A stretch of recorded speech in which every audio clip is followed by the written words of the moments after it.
membahas open channel flow lebih lanjut lagi, kita akan coba melalui pendekatan energi. Oke, mari kita tonton video berikut ini. Oke, sekarang kita akan menjelaskan tentang perbedaan antara pressurized pipe flow yang kemarin kita belajar tentang persamaan Bernoulli dengan open channel flow. Kita punya persamaan Bernoulli.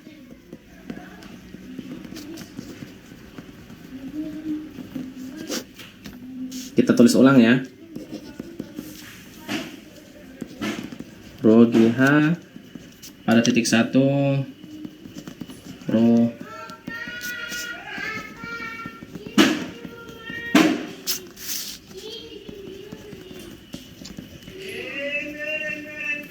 Ingat, persamaan Bernoulli ini adalah persamaan energi, persamaan kekalahan energi, bahwa energi di titik 1, total energi di titik 1 harus sama dengan total energi di titik 2. Sekarang kita coba ini kita kali dengan 1 per rho G. Ini buat apa sih dikali? Cuma buat biar ngelihat aja bentuk si Bernoulli-nya jadi berubah nggak. Kalau kita kali rho G berarti semuanya tadi ada rho G-nya. Ininya hilang. Ininya tinggal G.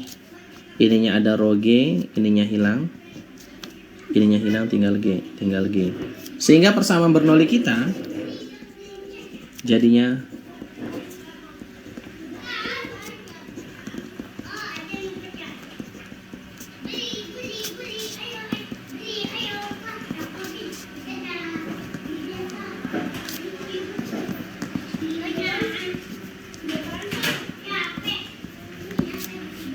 Oke, ingat ini tetap persamaan energi. Tapi coba lihat, satuan H ini apa? Satuan ini adalah meter. Jadi sekarang kita merepresentasikan energi di satu titik itu dengan satuan meter. Dengan kata lain, dengan tinggi. Tingginya tinggi apa? Tinggi permukaan airnya. Tapi bukan tinggi permukaan air, tapi dengan tinggi. Ada tinggi permukaan air, ada tinggi yang lainnya, tapi dengan tinggi. Gimana sih? Kalau misalnya kita bikin grafiknya gini misalnya. Sistem Bernoulli ini kita punya sebuah pipa, di bawah. Sebuah pipa.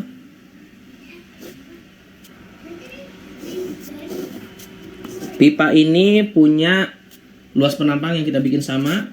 Ini kita punya datum. Apa sih datum? Datum itu reference point.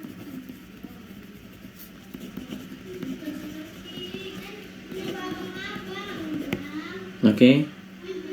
Kita punya di sini, kita bikin tengah-tengahnya. Pertama adalah H yang kita bilang tadi, ini misalnya titik 1, ini titik 2. Maka di sini adalah H1, oke. Tinggi airnya ingat dapat dari mana nih? Ini nih, persamaan Bernoulli yang ini nih ya. Hanya adalah titik dari reference point. Oke. Kita tulis hanya sama dengan tinggi elevasi muka air dari reference point. Oke. Terus berikutnya kita akan punya yang namanya, yang keduanya nih, faktor ini nih. Disebutnya P per rho G. Ini P2 per rho G. Kita bikin dia miring, kenapa? Karena biasanya nanti akan ada faktor friction loss. Ini disebutnya adalah pressure head. Oke. Ada part 3 lagi yang berikutnya, yaitu di sini disebutnya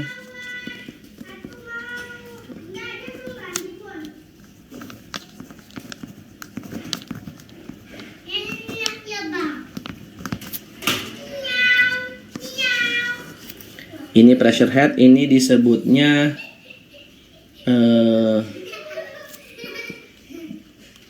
kinetic energy head. Kita sebentar dulu.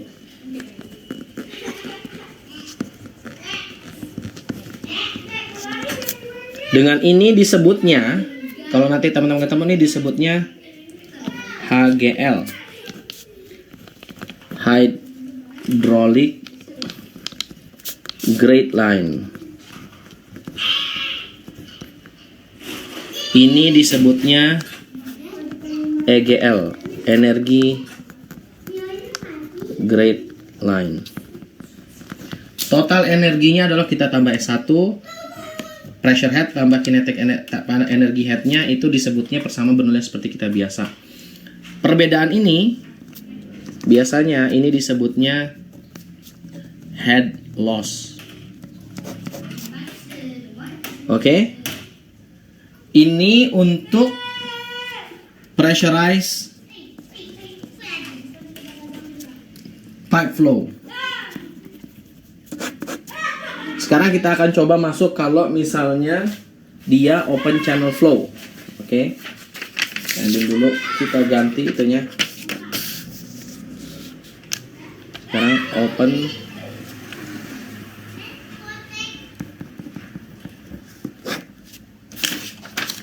Nah, kalau open channel flow itu, maka misalnya kita punya nih, ini reference kita, datum.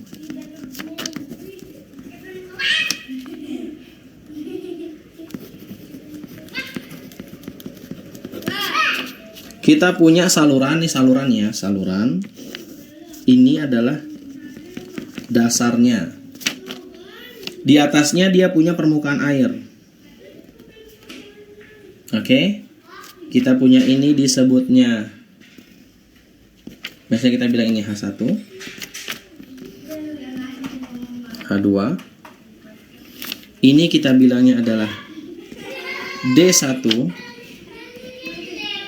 dengan apa sih H1? H itu sama dengan tinggi dasar saluran dari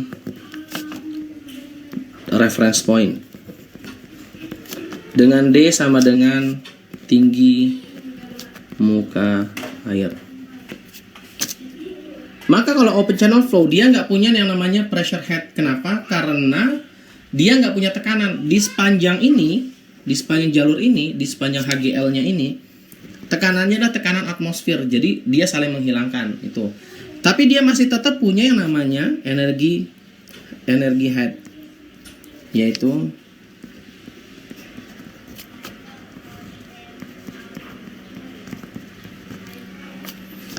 ini tetap sama disebutnya, ini HGL, ini EGL. Oke. Nah, nanti berikutnya, oke.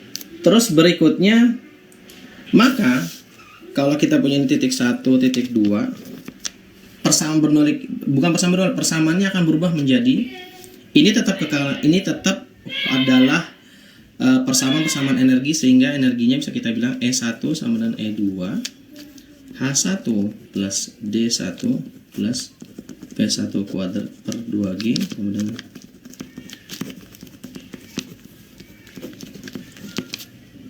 kita punya seperti ini. Nanti apa sih? Nanti kita lihat bahwa ini adalah sebenarnya ini adalah tinggi dasar saluran, kan, seperti yang tadi sudah dijelaskan. Ini adalah tinggi muka air, dan ini adalah energi head. Maka kita sebagai port engineer, biasanya di hidrolik itu kita akan mau tuh mengetahui tentang ini. Ini nanti ada yang disebutnya khusus spesifik energi. Apa sih spesifik energi itu? Biasanya E nyebutnya D1 plus V1 kuadrat per 2G. Apa sih kita yang mengetahui energi yang terkandung di dalam aliran, kalau alirannya dihitung dari dasar salurannya doang. Jadi kita nggak mau tahu dia datumnya di mana, kita ingin tahu energinya kalau dihitung dari dasar saluran. Ntar kita akan kembali ke sini. Sampai di sini dulu. Jadi untuk membedakan, teman-teman diharapkan membedakan antara pressure